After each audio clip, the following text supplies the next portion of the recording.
Clip number 759۔ اس clip میں آپ قرآن پاک کی سورہ کہف کی آیت نمبر 87 سے 91 تک کی تلاوت، ترجمہ اور تفسیر قرآن صراط الجنان سماعت فرمائیں گے۔ بسم اللہ الرحمن الرحیم۔ ترجمہ: اللہ کے نام سے شروع جو نہایت مہربان رحمت والا ہے۔ قال اما من ظلم فسوف نعذبه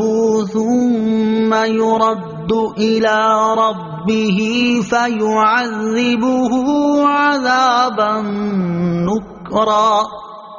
وَأَمَّا مَنْ آمَنَ وَعَمِلَ صَالِحًا فَلَهُ جَزَاءً الْحُسْنَى وَسَنَقُولُ لَهُ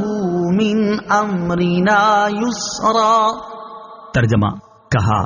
بہرحال جس نے ظلم کیا تو ان قریب ہم اسے سزا دیں گے، پھر وہ اپنے رب کی طرف لوٹایا جائے گا تو وہ اسے بہت بڑا عذاب دے گا، اور بہرحال جو ایمان لایا اور اس نے نیک عمل کیا تو اس کا بدلہ بھلائی ہے، اور ان قریب ہم اس کو آسان کام کہیں گے۔ قال،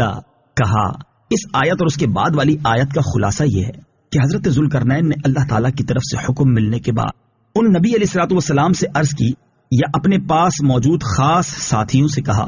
بہرحال جس نے کفر و شرک اختیار کیا اور میری دعوت کو ٹھکرا کر ایمان نہ لایا تو ان قریب ہم اسے قتل کر دیں گے۔ یہ تو اس کی دنیاوی سزا ہے، پھر وہ قیامت کے دن اپنے رب عز و جل کی طرف لوٹایا جائے گا تو وہ اسے جہنم کا بہت برا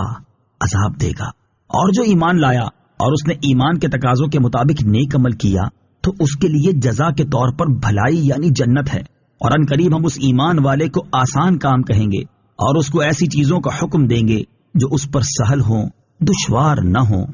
ثم اتبع سببا حتى إذا بلغ مطلع الشمس وجدها تطلع على قوم لم نجعل لهم من دونها سترا كذلك وقد أحطنا بما لديه خبرا۔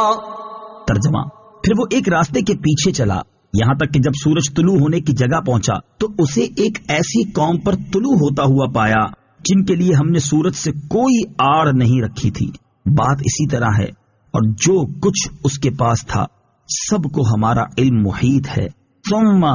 پھر تفسیر صراط الجنان میں ہے، یعنی حضرت ذوالقرنین رضی اللہ تعالیٰ عنہ مشرق کی طرف ایک راستے کے پیچھے چلے۔ سترن، آڑ،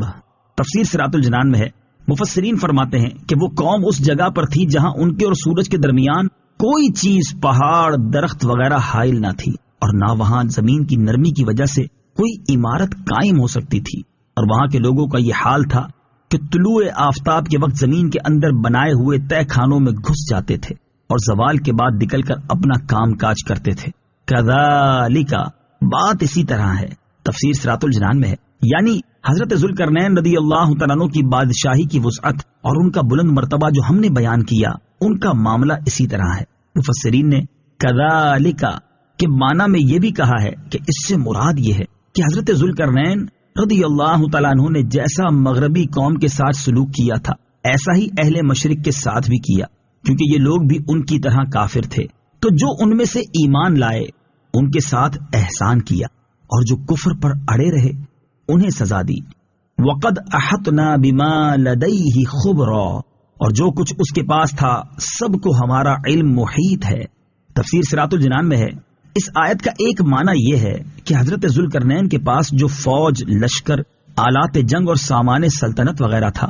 سب ہمارے علم میں ہے۔ دوسرا معنی یہ ہے کہ جب ہم نے حضرت ذوالقرنین کو اقتدار عطا کیا تو اس وقت اس کے پاس جتنی ملک داری کی قابلیت اور امور مملکت سر انجام دینے کی لیاقت تھی سب ہمیں معلوم تھی،